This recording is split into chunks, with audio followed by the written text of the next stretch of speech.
There is no such thing as a Surface Pro 5. Level of troll, Panos. Got a sweet Asian chick, she go long man. You know man, you know man. What is the deal, beautiful people? It's your boy Ramon, Lifestyles Defined. Yes, let's talk about the not Surface Pro 5, but the Surface Pro. I want to take you back a little bit. I don't think there's anything crazy exciting here, and this is a side effect of a very good thing. So let's take a walk back to the inception of Surface as a brand. Surface 1, Surface 2 was sort of Microsoft just taking their destiny into their own hands and showing the OEMs their vision on what it was, what it would look like, what it was supposed to look like on a touch-first Windows. When we're talking Windows 8. And then Windows 10 came around, Surface Pro 3 got a little more serious, but Surface Pro 4 was when things just got really, really good and they just worked. I mean, it hasn't been since 2015 we've seen a new Surface. So for 2 years, this thing has been selling, and it's been selling well. In fact, a lot of these actual PC makers like Dell, I know, actually sells it on their site.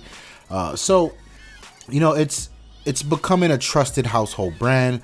It's becoming a proven form factor. So I think they did the homework. I think they've had a huge success with the Surface. I think last year was the first year it was actually profitable, if I'm not mistaken. So yeah, there's some really dope things going on there. But like I said, Surface Pro 4 was when they hit the stride, the 3:2 aspect ratio, the great performance, lappability, which was their way for saying you can actually use it in your lap and not fall over and feel a certain way.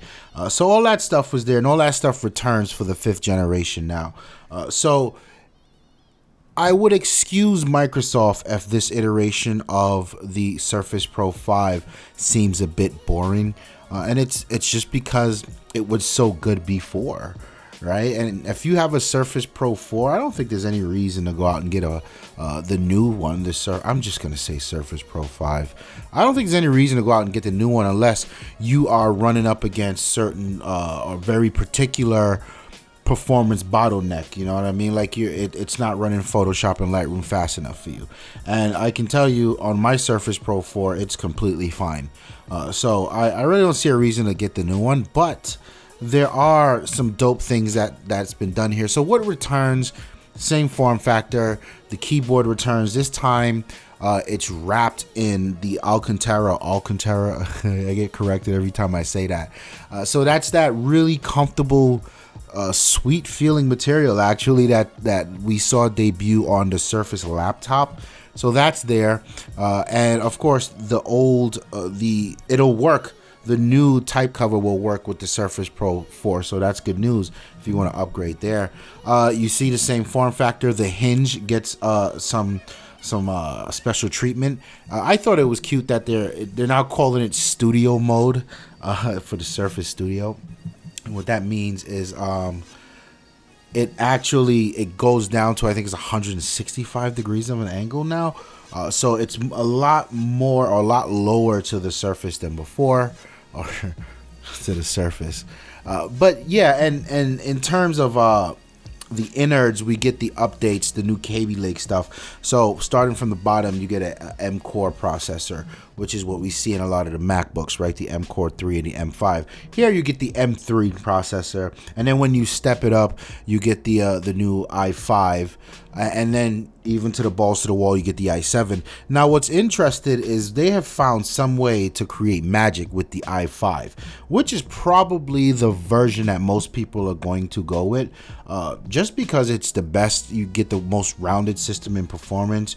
It's a very competitive price, so I expect more people to go there. But there's no fan with an i5, like not an M, a full-on i5. So I think that's dope. I really like what they're doing there. In terms of the space, it's the same as before. You get the 128, 256, 512, 1 terabyte, and then the RAM is also the same. You go from 4 to 8 to 16 gigs. So pretty much the same offering we've seen. The display is, I think it's about the same, but there's some support for some new color profiles. What they've also done is they have redesigned the pen, and it is, according to Microsoft, it is twice as pressure sensitive. And they also attacked the latency on the display by tying the digitizer to the GPU, and they were able to get the latency down by a considerable amount. So, I mean, overall, I think there's some really dope improvements here. There's an LTE model. There's the bezel itself. It's got this all black sort of infinity look to it, and it's good improvements. I think it's solid work. I think I like what they did with the pen, because a lot of the criticism for the Surface line that I've seen actually came from people that were willing to use it, and they couldn't deal with that lag. And it's gotten better since the Surface 2, but there's always room for improvement, and it looks like they really attacked it head on here. So kudos to Microsoft for continuing to mush forward.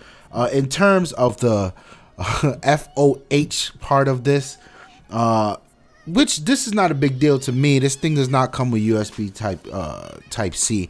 So when I do some digging, the more nerds among us are quick to point out or defend Microsoft on why they wouldn't adopt USB type C right now, because apparently it's a clusterfuck, right?